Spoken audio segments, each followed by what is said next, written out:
Au nom du Père et du Fils et du Saint-Esprit. Amen.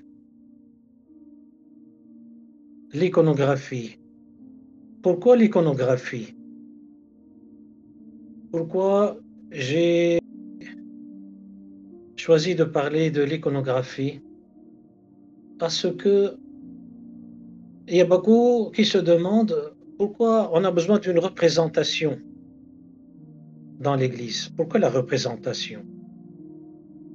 Pourquoi on ne prie pas seulement comme ça de nous vers Dieu sans rien, comme les églises protestantes, comme souvent il y a des églises catholiques où il n'y a presque rien, une statue. Pourquoi? Parce que, premièrement, si on revient dans l'Ancien Testament, il y avait une interdiction de la part de Dieu à Moïse et à travers lui au peuple d'Israël de faire des représentations en peinture ou en statue. Parce que les Juifs qui sont sortis d'Égypte étaient très influencés par le culte idolâtre égyptien. Les Égyptiens, ils avaient 3000 dieux. Et donc les Juifs, ils ont vécu 400 ans en Égypte, après la mort du patriarche Joseph, du juste Joseph. Et pendant 400 ans, ils ont été habitués à vivre avec les gens du terrain, ça veut dire les Égyptiens, et se sont habitués aux représentations idolâtres. C'est pourquoi Dieu a interdit aux Juifs de toucher à aucune représentation. Cela étant dit, Dieu a vu que il ne peut pas gouverner le peuple, lui au ciel et eux sur la terre. Il a donné ce qu'on appelle la tente du témoignage, une sorte de grande tente où à l'intérieur il y avait l'arche de l'alliance, une sorte de gros coffre en bois. Le bois était très dur et il était couvert par de l'or. Et sur le bois, Dieu a ordonné à Moïse de faire 2 chérubins qui couvraient le bois. Donc, c'est si vous voulez, un symbole de Christ entouré par les chérubins. Parce que le coffre, c'était symbole de Jésus-Christ. Le bois, c'était son humanité, et l'or, c'était sa divinité, et entouré par les chérubins. Donc il y avait des représentés en Israël, mais les Juifs étaient obligés de ne pas adorer une représentation. Premièrement, parce que la divinité n'est pas représentable. On ne peut pas, la divinité, on ne la connaît pas. Elle est inaccessible à la créature. La divinité, elle est au-delà de toute imagination. C'est pourquoi on dit Dieu est saint. Ça veut dire quoi, saint? Ça veut dire autre, complètement autre. Ne cherchez pas à avoir une conception de Dieu. Il est complètement autre. Tout ce qu'on connaît de Dieu, c'est son incarnation. Quand il a pris chair de la toujours Vierge Marie, quand on l'a vu, on l'a touché, on l'a entendu, on a parlé avec lui, on a regardé son beau visage, il marchait autour de nous, il faisait des miracles. Le Christ, on l'a vu. Le Christ est Dieu, la deuxième personne de la Sainte Trinité, dans la chair. On a vu cette personne, comme elle était humble, douce. Il était toujours bienveillant, plein d'amour. Autour de lui, il nous dit Saint Matthieu qu'il y avait 10 000 personnes qui venaient de toute la Palestine, la Jordanie, la Syrie, le Liban. Ils venaient tous vers lui et une force de lui sortait, il les guérissait tous. Ça, on n'a jamais vu depuis la création du monde un homme doté de tellement de pouvoir. Et donc, ce qu'on a vu, il faut témoigner qu'on a vu le Christ. Comment témoigner qu'on l'a vu? Raconter simplement? Non. représenté aussi, parce qu'il est devenu chair, os. C'est pourquoi, je pense, très vite après la Pentecôte, on a commencé à avoir des représentations. Et à mon grand étonnement, quand j'étais, il y a 10 ans, dans les catacombes en Italie, à Rome, à 30 ou 40 kilomètres de Rome, on est descendu dans les catacombes et qu'est-ce que je vois? Des représentations du Christ, représentations du bon pasteur, des représentations de Noé. J'étais étonné. J'ai regardé, je me dis, c'est incroyable, ce sont des icônes. Très proches des icônes, avec le même esprit iconographique. Et je me suis dit, seulement le don a été donné le jour de la Pentecôte et l'Église l'a transmis. Elle l'a incarné à travers les générations. Et le point iconographique le plus sublime, c'était déjà au 7e siècle, 8e siècle, quand la guerre contre les icônes a commencé, par l'empereur Léon l'Isorien, qui, sous influence de l'islam, qui ne veut aucune représentation divine, a décrété que l'icône est une idolâtrie. Il a ordonné à ses soldats de détruire tout ce qui est iconographie. Et dommage, on n'a plus rien de ce temps-là. Tout a été brûlé, tout a été jeté, tout a été détruit. Les églises qui étaient peintes on a remis du plâtre dessus. Les icônes, on les a brûlées. C'était, disons, la guerre du diable contre Dieu. Parce que nous n'adorons pas l'icône, comme dit le concile, 7e concile œcuménique. On n'adore pas la matière, la peinture, on ne l'adore pas, la représentant, on ne l'adore pas. Nous, on adore la personne du Christ qui se révèle à travers l'image. Et c'est là la grande controverse qui a été résolue par saint Jean Damascène quand il disait que l'icône était couverte par la grâce du Saint-Esprit. Et donc, qu'est-ce qui se passe? Vous êtes baptisé, vous avez la grâce du Saint-Esprit. Vous êtes croyant, vous avez la grâce qui agit en vous. Et quand vous vous approchez de l'icône, vous entrez en contact avec le prototype, comme dit le 7e concile œcuménique. Quand tu vénères l'image, tu vénères le prototype, donc celui qui est au ciel. Même s'il y a dans le monde 10 millions d'icônes de la Mère de Dieu, vous entrez en contact avec la Mère de Dieu à travers l'Esprit Saint. Tout se passe par l'Esprit Saint. Ça ne se passe pas humainement. Celui qui n'est pas baptisé, qui n'est pas initié, ne peut pas comprendre ça. Mais nous qui sommes dans l'Église et qui vivons la vie de l'Église, nous savons qu'à travers l'icône, on touche la personne divine, la Mère de Dieu, Saint Nectaire, Saint Nicolas. Et par la suite, les croyants vivent avec les saints. On est en communion avec les saints. L'Église n'est pas une assemblée des croyants. L'Église, c'est le corps du Christ. Ça veut dire quoi? Ça veut dire le Christ qui était là il y a 2000 ans et qui est monté et s'est assis à la droite du Père et qui a envoyé la grâce du Saint-Esprit le jour de la Pentecôte pour créer l'Église. L'Église, comme nous dit saint Paul, c'est le corps du Christ. Et nous sommes les membres. Donc lui, il est la tête, nous les membres. Et tous les saints sont tous dans l'Église, puisque les saints ont été baptisés. Donc ils étaient membres du corps du Christ, même ici, ils ont triomphé du mal et ont reçu l'héritage de la gloire. Nous sommes tous ensemble. Comme le Christ était Dieu et homme,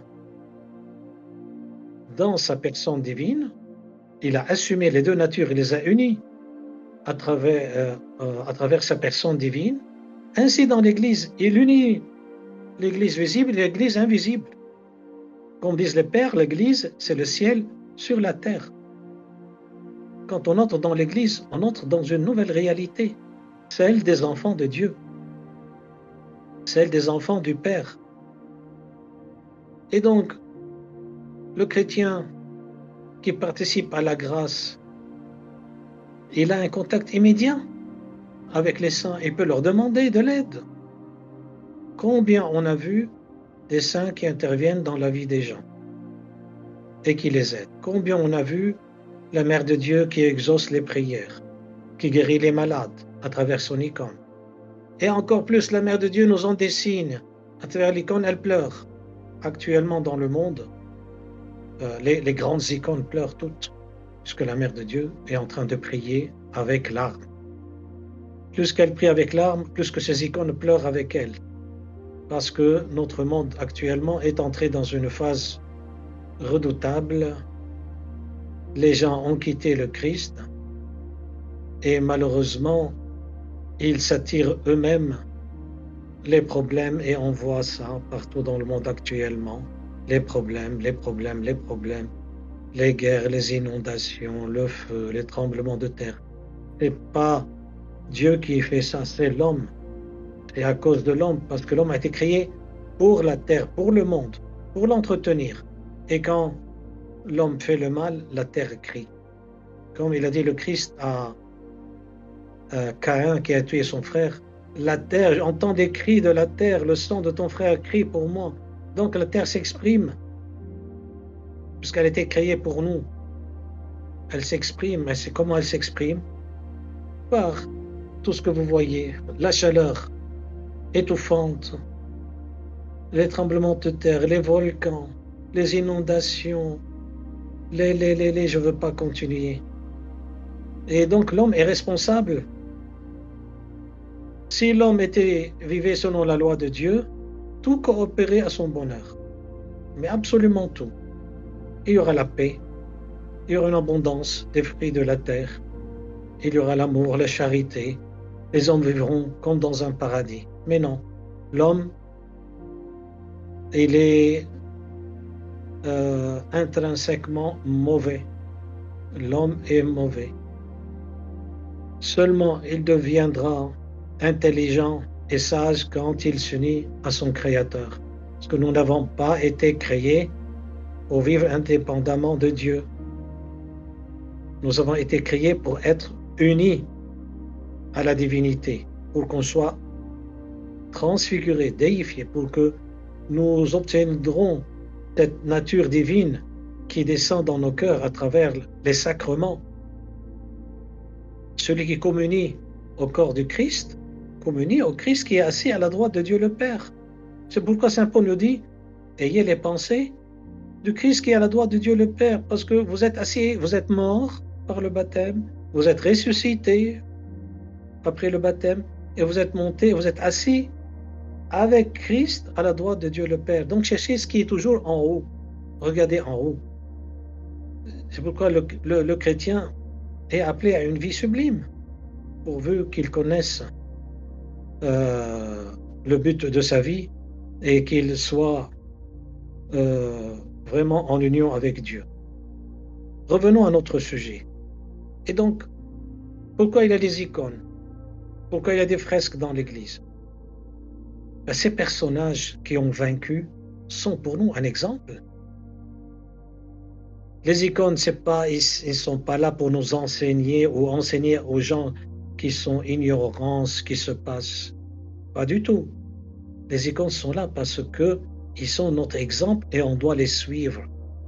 Et nous sommes en union avec eux et ils nous aident.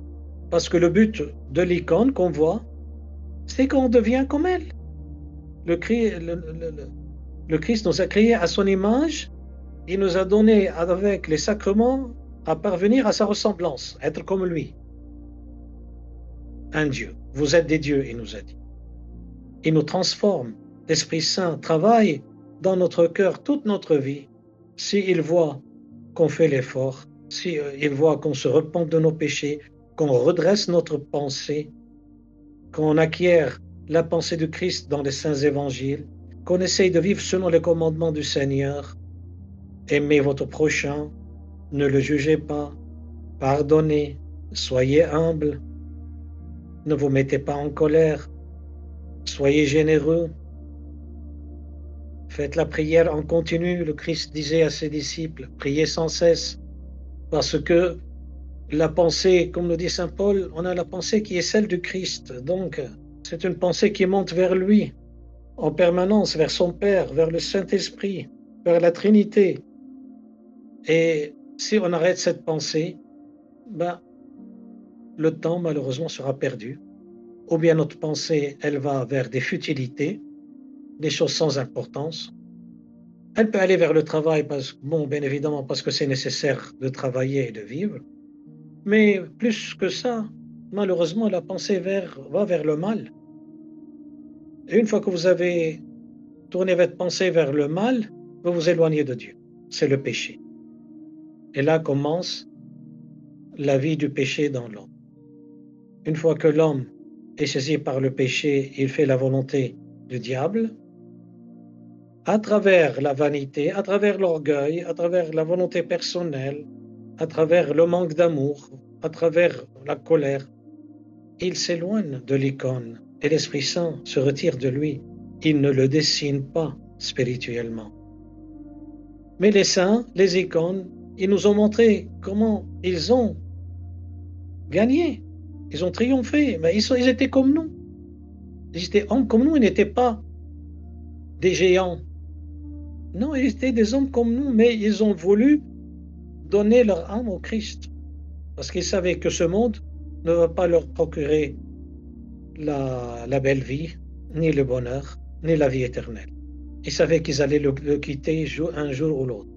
C'est pourquoi ils ont tout essayé. Ils ont imploré le Seigneur par une vie chrétienne, par une vie de pénitence. Ils ont redressé leurs pensées, leur attitude. Ils se sont humiliés devant Dieu et l'Esprit Saint est revenu. Il a dessiné en eux la ressemblance de Christ. Et comme nous dit saint Paul, les fruits de l'Esprit sont la bonté, l'humilité, la sagesse, l'amour de prochain, la compassion, la patience, la douceur, ainsi de suite. C'est là où l'homme devient véritablement enfant du Père. Parce que notre exemple, c'est le Christ. Qu'est-ce qu'il a dit? Venez à moi, vous tous qui ployez sous le fardeau, et vous aurez le repos pour vos âmes, parce que je suis doux et humble de cœur, et vous trouverez le repos pour vos âmes. C'est ça. Le but de l'iconographie, c'est de nous aider à trouver cette ressemblance en nous. On regarde l'icône de la Mère de Dieu, elle nous donne la paix. C'est pas un tableau dessiné par un dessinateur qui vous donne à l'intérieur une sorte de trouble et de mal-être. Non. L'icône de la Mère de Dieu nous donne la paix, la joie. L'icône de Saint Georges nous donne le courage d'affronter les difficultés. L'icône de Saint Nicolas nous donne la compassion avec cette couleur rouge. C'est la compassion, c'est l'amour du prochain. Comment il s'est sacrifié pour aider les pauvres, Saint Nicolas. Ainsi de suite, chaque icône nous donne un exemple qu'il faudrait suivre. Et on peut demander l'aide de Dieu. Seigneur, par les prières de Saint Nicolas, donne-moi d'aimer mon prochain. Donne-moi d'être généreux. C'est pourquoi on a besoin de cette représentation. Notre foi n'est pas une foi empirique. Elle n'est pas comme ça dans l'air, dans l'éther. Non. Elle n'est pas éthérique, notre foi. C'est une foi qui est vivante et qui s'applique. Le christianisme n'est pas une religion. Le christianisme, c'est la vie de Christ qui a continué après son ascension au ciel et après la Pentecôte. Comment elle a continué? Mais à travers nous, à travers ceux qui l'aiment.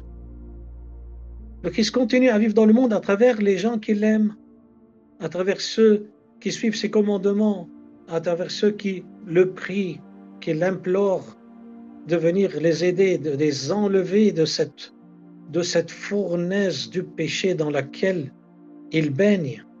Il n'y a que lui qui peut nous sauver du péché. Mais ce qu'on appelle la prière il faut la prière. Un chrétien, c'est celui qui essaye de prier autant que son état le lui permette. Même par les lèvres, même s'il n'a pas la grâce dans l'esprit, même par les lèvres. Et Dieu accepte cette prière, parce que la prière est un signe d'amour. C'est pourquoi toutes les icônes nous montrent l'amour de ces personnages pour le Christ. Toutes les icônes. Et regardez l'icône des icônes dans l'Église. L'icône mystique, c'est l'icône de la Trinité. Le Père, le Fils et le Saint-Esprit, assis autour d'une table et qui sont en communion éternelle, puisqu'ils ont la même nature. C'est la nature de l'amour. Le Fils, il baisse la tête devant le Père qui est à gauche, parce qu'il est né de lui d'une façon éternelle. Et l'Esprit qui baisse la tête envers le Père, puisqu'il est son esprit, il est sa vie, et il procède de lui d'une façon éternelle. Ainsi, l'icône des icônes, l'icône de la Trinité, nous montre que Dieu est amour, qu'il a une seule nature, mais trois personnes distinctes. Toujours, quand vous priez la Trinité, sachez que vous priez un seul Dieu, mais vous priez le Père et le Fils et le Saint-Esprit. Un seul Dieu. Alors, l'iconographie est là, cette représentation est là pour nous aider à monter vers le ciel, pour nous aider à trouver cette paix divine que le Christ nous a promis. Je vous donnerai ma paix, comme dit saint Paul, cette paix qui dépasse toute intelligence. C'est une paix qui est dans le cœur, c'est pas psychologique. Et quand la paix de Christ entre dans le cœur, l'homme sait qu'il est dans le repos, qu'il est devenu enfant du Père, pourvu qu'il garde la paix et que le diable n'essaye pas par ses machinations et par sa jalousie de le lui enlever.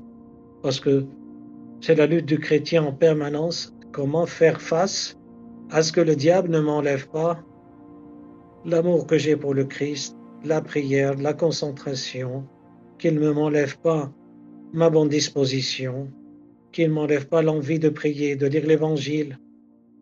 Quel chrétien lit l'Évangile tous les jours? C'est très rare. C'est pourquoi je dis toujours à mes enfants, lisez un chapitre d'Évangile par jour, même si vous le connaissez par cœur. Soudain, vous allez voir et les portes s'ouvrent. Vous allez comprendre. J'ai un ami qui est très gentil, qui dit, Père, aujourd'hui j'ai compris le Notre Père.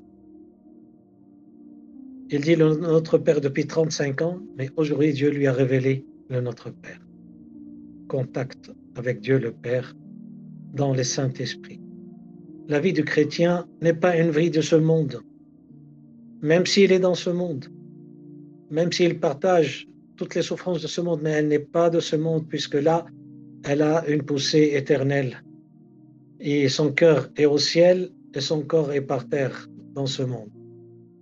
Alors, mes chers amis, l'icône est plus que nécessaire, parce que l'icône est ce que je dois être. Tous, nous devons être des icônes. Ça veut dire des gens qui sont arrivés à la ressemblance de Dieu, que leur nature intérieure a été transformée par la grâce de Dieu et suite à la vie et à la tradition dans laquelle ils baignent dans l'Église. Que Dieu vous garde et que chacune de vous entre dans l'Église et sache que là, c'est le ciel sur la terre. C'est pas l'entrée, non. L'Église est le ciel sur la terre. Que Dieu vous garde et qu'il vous bénisse. Amen. Amen, merci beaucoup mon père. Est-ce que vous aurez un peu de temps pour passer à quelques questions-réponses? D'accord. Alors, je pense que Marina en avait une en première. Je ne sais pas si on peut l'entendre. Oui, vous m'entendez? Oui. Alors, déjà, j'aimerais savoir ce que c'est une icône familiale et est-ce qu'il y a des règles pour l'écrire? Alors, l'icône familiale a été une création de l'iconographie russe. Les Grecs n'ont jamais fait ça, mais c'est les Russes qui l'ont développé 18e, 17e, 18e, 19e siècle, où ils ont fait une icône qui contient les saints patrons de tous les membres de la famille. Ce qui est une très très bonne chose, puisque tous ces saints, ils vont prier pour tous les membres en même temps. Par exemple, je m'appelle Jean, ma femme s'appelle Irène, mes enfants s'appellent Julie, Tatiana et Georges. Alors on met les icônes des parents en haut et en bas les icônes des enfants. Parfois on met la Mère de Dieu en dessous qui bénit cette famille, parfois on met le Christ. C'est une iconographie qui est très réussie, qui en Russie s'est répandue largement. Actuellement, je ne sais pas quelle est la tendance, mais les bolcheviks ont détruit beaucoup d'icônes. Mais ce qui est resté montre que c'était grandement peint dans les familles russes. Eh bien, merci beaucoup. On a une autre question d'une sœur qui demande si c'est grave de ne prier sans icône. On peut prier sans icône, sauf que, d'après ma petite expérience, l'imagination va venir et on va entrer dans le monde de l'ennemi. Parce que l'imagination, comme les rêves, c'est le domaine de l'ennemi, où il n'y a aucune loi. C'est complètement empirique. Le diable peut faire des manifestations, il peut même vous dire, regardez, faites une image de Christ dans votre imagination. J'ai ma nièce qui m'a dit, moi quand je prie, j'imagine le Christ comment il est, sa mère pour prier, pouvoir prier dedans. Je dis, arrête, c'est une faute spirituelle.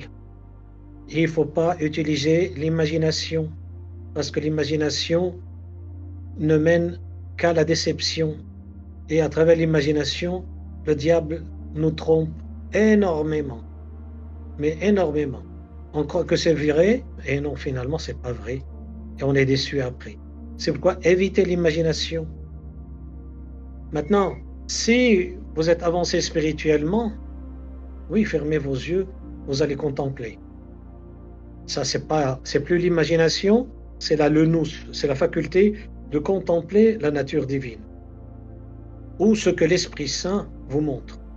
Mais sont très rares les personnages qui arrivent à la contemplation. Il faut une vie monastique, une vie d'humilité, de pénitence, une vie de larmes. Et à ce moment-là, Dieu permet à ce personnage beaucoup de consolation en élevant son esprit vers la contemplation. Mais si on va fermer les yeux, on va prier, on va nécessairement entrer dans l'imaginaire. Alors moi, je préfère regarder une icône, prier la Sainte Trinité dans l'icône, le Christ dans l'icône. Comme ça, je suis sûr que je suis sur la bonne voie. Merci beaucoup pour cette réponse. Il y a quelqu'un qui s'intéresse à l'orthodoxie et qui demande, est-ce une forme d'idolâtrie de vénérer les icônes? On a parlé de ça. On n'adore pas l'icône. On n'adore pas le bois. On n'adore pas la peinture. Moi, je suis iconographe. Je n'adore pas mes icônes. Mais je les embrasse et je vénère la personne à travers l'icône. C'est ça. Quand on embrasse une icône, on embrasse la personne, le prototype, comme il a dit le 7e concile œcuménique, le prototype qui est au ciel, je l'embrasse à travers l'icône. Parce que l'icône qui est bénie, dont on prie devant, dont on allume une bougie devant, devient une sorte de téléphone spirituel. J'ose dire ça, mais bon, c'est pas exact, mais c'est le contact. L'Esprit Saint, c'est le contact. Il me permet d'entrer en contact avec ce personnage qui est figuré dans l'icône et qui est au ciel. Je peux le prier, je peux lui demander des choses. Souvent, l'icône se manifeste. Beaucoup d'icônes se sont manifestées par de la myrrhe qui sort de l'icône. J'ai vu une icône qui fait sortir du parfum extraordinaire qui n'est pas de ce monde. J'ai vu des icônes devant moi qui donnaient de la myrrhe qui est tellement sucrée, on voulait la manger. J'ai vu des icônes qui ouvrent les yeux. J'ai vu plein d'icônes dont le visage est vivant. Je peux vous raconter parce que ça, c'est des choses que j'ai vues moi-même, j'ai vécu moi-même. L'icône n'est pas une idolâtrie, c'est un contact avec le personnage divin. C'est quelque chose de vivant, l'icône. C'est pas une représentation. Mais il faut être dans l'Esprit Saint. Si vous n'êtes pas dans l'Esprit Saint, l'icône va rester une représentation sèche. Mais une fois qu'on commence une vie de prière, de pénitence, l'icône devient un contact avec le personnage céleste. Elle devient un relais de la personne. Voilà ce dont je voulais parler. L'icône de la Mère de Dieu, les icônes sont un relais de la Mère de Dieu. À travers l'icône, on la vénère à elle qui est au ciel. Pas l'icône en elle-même. L'icône, c'est rien, on peut la brûler. Ça ne change rien. Mais une fois qu'on a une représentation de la Mère de Dieu, l'icône devient un relais de la Mère de Dieu. Elle est présente ici, à travers la grâce de l'Esprit Saint. Sans l'Esprit Saint, ça devient un objet, un tableau, quoi. J'ai vu beaucoup d'iconographes qui ont peint des tableaux, et j'ai vu d'autres qui ont peint des icônes, parce que la limite, elle est très, très, très, très fine entre un tableau et une icône. Quand on a la grâce de Dieu et qu'on peint, on tombe dans l'icône, dans l'objet spirituel, sacramentel. L'icône n'est pas un sacrement, mais elle est sacramentelle, elle est porteuse de la grâce divine. Ou bien, quand on peint, on peut tomber dans le paysage, un portrait, tableau, ce que vous voulez, qui n'a pas de sens. Oui, c'est une limite très très fine et très très peu d'icônes sont des vraies icônes. C'est pourquoi j'ai vu un jour à la cathédrale de Saint-Dimitri à Thessalonique 2 femmes en train de se disputer pour acheter une icône du Christ. Je me dis, mais c'est quoi ça? J'ai regardé l'icône du Christ, elle était vivante. Le Christ, c'était une vraie icône, quoi. Celui qui l'a peint, il a incarné vraiment la personne du Christ. L'icône était vivante. Et bon, elle se disputait pour acheter cette icône, bien qu'elle fût trop chère. Voilà. Merci beaucoup, mon père. Nous avons une question d'un frère qui demande s'il y a un lieu propice dans les appartements pour placer les icônes, ainsi qu'une manière de les disposer. Disons, sa disposition, elle appartient à toutes les maisons des Russes. Les Russes, ils prennent un coin dans lequel ils mettent une planche. Sur cette planche, ils mettent l'icône de Christ, l'icône de la Mère de Dieu, et au-dessus, la croix. Et en bas, ils mettent une lampade avec de l'huile et avec une mèche, ils l'allument chaque fois qu'ils veulent prier. Ou bien, ils l'allument 24 heures sur 24 pour que la bénédiction reste dans cette maison. Après, à gauche et à droite, on peut mettre les icônes des saints.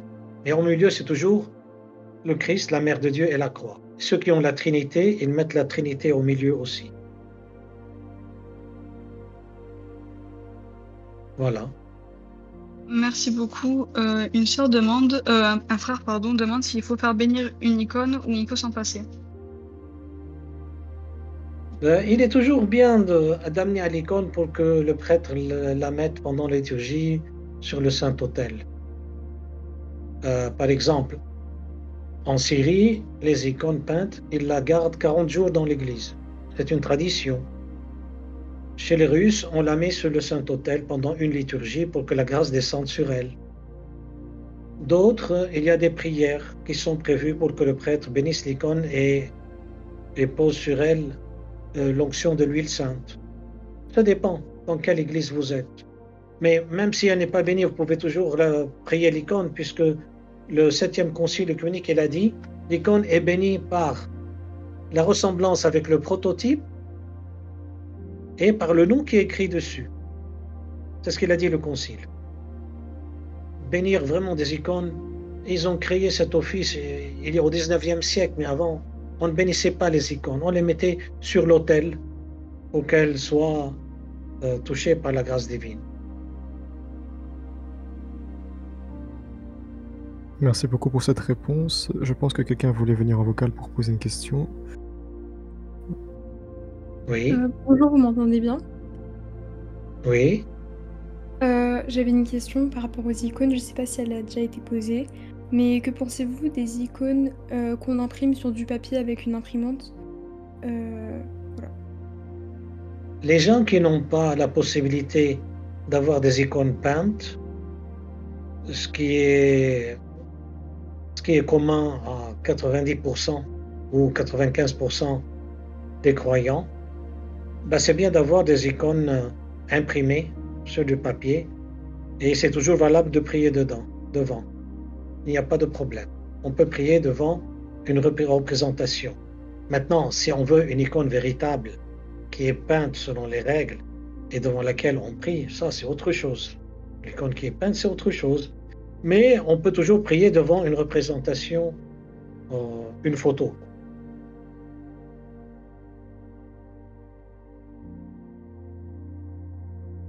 Merci beaucoup pour Merci, cette mon réponse, frère. Tu Très poses la bien. question toi ou je... Alors, il y a une Yannick. sœur qui demande est-ce qu'on doit passer les icônes vers l'est? Non, pas nécessairement.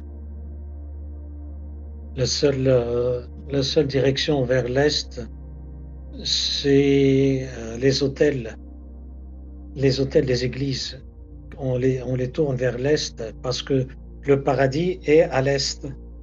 Quand on voit dans la vie des saints, quand ils quittent le corps et les anges viennent l'emporter, ils partent vers l'est, dans le monde spirituel vers l'est, parce que là, le paradis est là et ils y entrent.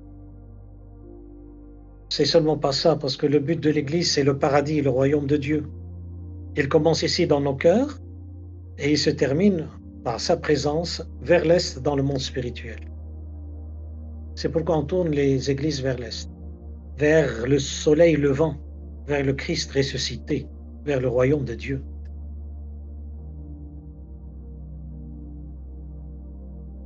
Très bien, merci. Un frère nous demande quand vous dites que l'icône de Saint-Georges pouvait nous aider à acquérir le courage, est-ce qu'il y aurait d'autres icônes à avoir impérativement afin d'acquérir d'autres de ses qualités? Disons, chaque saint, il a ses qualités. Si vous lisez la vie du saint, vous allez voir. Par exemple, Saint Nectaire, il est invoqué quand il y a des problèmes dans les reins, parce qu'il avait le cancer de la prostate. Donc Saint Nectaire, souvent il est invoqué pour ceux qui ont des problèmes dans les reins, dans la prostate, dans le ventre. Vous avez Saint Vlasios, le grand évêque de Cappadoce, qui est invoqué pour des problèmes de dents. Ceux qui ont des problèmes de dents prient toujours Saint Vlasios. Vous avez les saints, quand quelqu'un, par exemple, a une influence satanique, on invoque Saint Cyprien et Sainte Justine, tous les deux. Quand vous avez deux problèmes, Dieu, on invoque Sainte Martyre Paraskeva de Rome, la grande martyre de Rome. La pauvre, on lui a enlevé les yeux pendant son martyre. Donc elle vient à l'aide de ceux qui ont des problèmes Dieu. Comme ça, chaque saint, on dit il a sa spécialité. Mais pour cela, pour connaître ça, il faut lire le Synaxaire tous les jours et savoir ce saint, de quoi il a souffert, et alors il peut venir à mon aide par quel moyen. En tout cas, tous les saints peuvent prier pour vous. Ils ont tous la grâce devant Dieu et Dieu les écoute parce qu'ils lui ont donné leur vie. Voilà. Eh bien, merci beaucoup. Il y a un frère qui voudrait vous poser une question en vocal. Je l'invite à parler. Oui.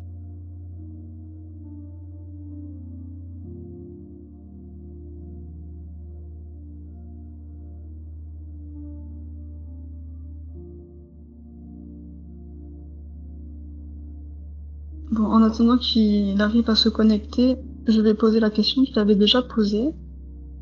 Alors, il demandait que pensez-vous des icônes d'un père considéré comme saint, mais qui n'ont pas encore été canonisées? Oui, mais en général, une icône d'un saint qui n'a pas été canonisé, on ne met pas l'auréole dessus, autour de sa tête. On écrit simplement son nom. On a le droit de mettre l'auréole que lorsque la personne est canonisée. Canonisé, ça veut dire quoi?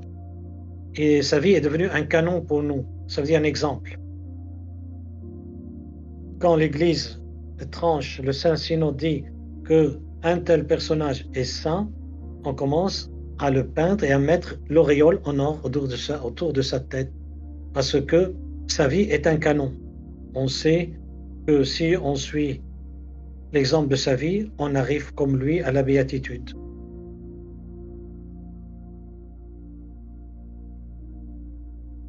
Très bien, merci beaucoup. On a une autre question, c'est est-ce qu'on doit avoir des bases en dessin pour apprendre l'iconographie? Alors, pour apprendre l'iconographie, premièrement, il faut être appelé par Dieu. J'ai connu beaucoup des gens qui sont passés par les beaux-arts et c'était très difficile pour eux pour entrer dans l'iconographie parce que la base de leur travail est complètement, l'esprit de leur travail est complètement autre que l'esprit de l'icône. L'icône, si vous regardez une icône, il y a une tenue spirituelle dedans. L'art vient pour exprimer cette tenue spirituelle, cette grâce qui est dans le personnage. L'art n'est pas un but, mais il est là pour un outil, pour servir à exprimer, à incarner la personne à travers la peinture. C'est ça l'iconographie. Il y a des gens donc qui étaient très calés, mais j'ai vu des horreurs. Ils faisaient des icônes, c'était des horreurs, c'est complètement non canonique. Et l'icône demande une grande humilité, suivre la tradition et ne pas dévier à gauche et à droite, ne pas intervenir personnellement dans la représentation, mais garder la tradition, puisque la tradition, c'est l'Esprit Saint qui l'a enseigné aux hommes à travers les siècles. Merci beaucoup. Un frère se demande une icône n'est-elle pas déjà une grâce en elle-même car elle fait partie de la révélation? Oui, l'icône est une grâce par elle-même, comme a dit le concile, le 7e concile œcuménique. Une grâce est bénie par le fait qu'elle ressemble au prototype et que le nom du saint est inscrit dessus. Tout à fait, elle est bénie par elle-même, il n'y a pas de problème. Mais on peut la bénir à elle, il n'y a pas de problème. Un intéressé à l'orthodoxie demande est-ce que c'est le Christ qui a demandé de faire des icônes ou est-ce que c'est biblique? Alors l'iconographie n'est pas biblique parce que Dieu n'était pas incarné, on ne le connaissait pas. Il n'avait pas de forme. On ne pouvait pas peindre un Dieu qu'on ne connaissait pas. Mais quand Dieu s'est fait connaître à travers l'incarnation de la Vierge Marie et qu'on l'a vu, à ce moment-là, les hommes ont commencé à le peindre. Et l'icône, on célèbre souvent l'icône qui n'est pas faite de main d'homme.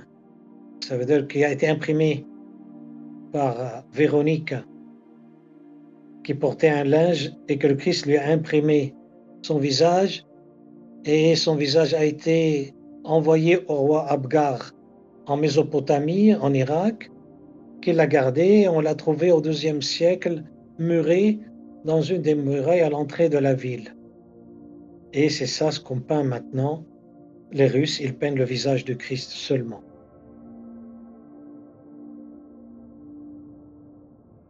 Le Christ a initié, bien sûr, en imprimant son visage sur un linge.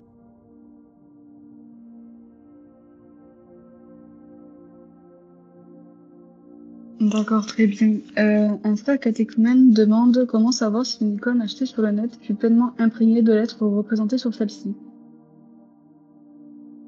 Vous pouvez répéter? Comment savoir si une icône achetée sur le net fut pleinement imprégnée de lettres représentées sur celle-ci? Ben, on reconnaît, il faut demander est-ce que cette icône est valable ou non. Parce qu'il y a par exemple l'icône qui est très répandue actuellement, c'est Joseph, le fiancé de la Mère de Dieu, qui met sa main sur ses épaules et le Christ aidant, on a l'impression qu'il est le papa. cette icône, elle est refusée complètement de l'Église. On l'a bannie de l'Église, cette icône, parce que la vraie Sainte Famille, c'est l'Esprit Saint, c'est Dieu, la Mère de Dieu et le Christ. C'est là la vraie famille, la Sainte Famille. C'est pas Joseph, Marie et l'enfant. Ça, c'est de la théologie qui est catholique, qui n'est pas la nôtre. Nous, on ne peint pas Joseph touchant la Mère de Dieu. C'est un scandale énorme pour l'orthodoxie. Joseph n'a jamais touché la Mère de Dieu. Elle est toute pure et toute immaculée et toujours vierge. Depuis qu'il a eu la révélation que celui dont elle est enceinte est le Fils de Dieu, il n'a jamais touché. Elle avait déjà 13 ans. 13 ans et 6 mois. Voilà un exemple. Il faut demander, est-ce que cette icône est canonique ou elle n'est pas canonique? Très bien, merci beaucoup. Un frère demande que devons-nous penser des icônes russes inspirées de courants italiens et de type réaliste? Est-ce qu'elles n'altèrent pas le prototype que la tradition nous a transmis? Ouais, c'est un problème. Ça, les icônes qui sont de tradition italienne, parce que depuis le XVIIe siècle, la tradition byzantine a été perdue chez les Russes, puisqu'ils ont été coupés à cause de l'invasion ottomane qui a pris tout le sud de l'Europe. Et donc, les Russes ont perdu cette tradition et ils ont commencé à peindre des icônes avec une influence. Les lignes, elles étaient des lignes humaines, italiennes, inspirées des tableaux italiens. Mais quand même, il y a des icônes miraculeuses de ce type-là. Et même si vous allez à Égine, vous regardez les icônes devant lesquelles Saint-Nectaire priait, elles étaient comme ça. C'était accepté, cette tradition. Mais quand est-ce qu'on a commencé à redécouvrir l'icône? C'est au début du XXe siècle. Et ils ont abandonné le style italien et ils sont revenus à la tradition byzantine orthodoxe. Très bien, merci beaucoup. Une sœur demande, est-ce que lorsque l'on prie devant une icône, nous devons à chaque fin de prière les embrasser? Moi, je l'embrasse toujours. J'embrasse la main de la Mère de Dieu parce que je sais que elle est ma mère et je lui dois vénération. Je la prie et je l'embrasse toujours. Très bien, merci. Un frère se pose la question, que penser de la fameuse icône russe peinte par Andrei Roublev qui a représenté l'hospitalité d'Abraham? Ce n'est plus l'hospitalité d'Abraham, parce que l'hospitalité d'Abraham, c'est les 3 personnages divins avec Abraham et Sarah. Andrei Roublev a enlevé Abraham et Sarah. Il a eu la révélation de la Trinité en tant que Dieu trine, unitrine, un seul Dieu, 3 personnages divins, et il a transposé cette icône d'une icône historique quand Abraham a reçu la visite des 3 anges. Il a transposé à un état spirituel la révélation des 3 personnages divins, la révélation de la Trinité. Très bien, merci beaucoup. Un curieux demande, que pensez-vous des icônes catholiques, je ne sais pas si on peut les appeler comme ça, qui représentent le Père? Oui, j'ai vu des icônes comme ça, mais le Père, on ne l'a pas vu. Souvent, il est représenté par une main qui bénit. Souvent, on le représente par un vieillard. Bon, c'est une économie qu'on fait. Économie, ça veut dire une permission, où il n'y a pas de faute. On peut représenter Dieu le Père comme un vieillard, parce que c'est une personne. Comment représenter une personne autre que par l'aspect humain? On ne connaît pas son visage. C'est le Christ qui va nous le révéler à la fin des temps. Mais maintenant, actuellement, bon, dans les icônes traditionnelles, il n'y a pas de visage. Il y a une main qui bénit. Mais il y a eu quelques icônes où j'ai vu, même moi, j'ai peint un jour Saint-Élie et j'ai mis un petit vieillard dans un coin de l'icône pour signifier que c'est Dieu le Père. Simplement pour signifier que c'est un personnage, c'est une personne.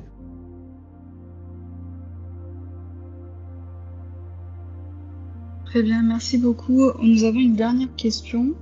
Est-ce que vous pouvez expliquer l'icône du Christ en Ancien des Jours? En quoi? En l'Ancien des Jours. Ça veut dire quoi?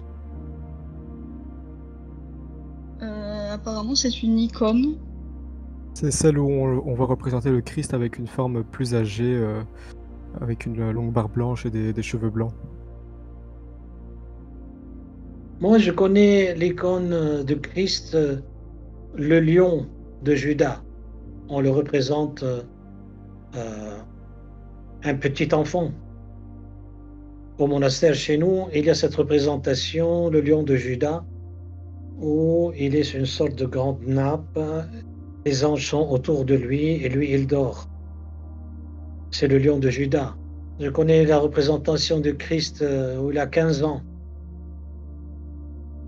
Alors, le Christ âgé, je ne la connais pas, j'ai jamais vu ça. Ça doit être Dieu le Père. Celle qui est au Saint-Antoine-le-Grand. Oui. Apparemment, l'icône est là-bas. On a le lion de Juda, on a le Christ à l'âge de 15 ans.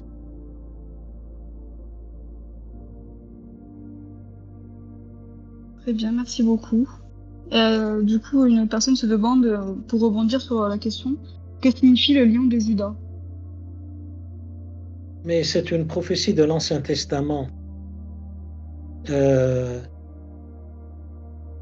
pense que c'est une prophétie du patriarche Isaac. Quand il bénissait ses enfants, et Judas sera comme un lion qui dort, qui peut le réveiller. C'est une expression de la puissance. Un lion, un jeune lion qui dort, qui se repose et qui peut le réveiller. Voilà. Une vénération de Christ comme une puissance, comme un jeune lion. C'est une prophétie de l'Ancien Testament. Très bien, Merci je beaucoup souhaite pour vous ces remercier réponses. pour vos réponses et de nous avoir donné de votre temps. Merci à vous. Allez, bonne soirée. Un grand Bénisse merci, les pères. Dieu bénisse. Dieu bénisse. Dieu bénisse.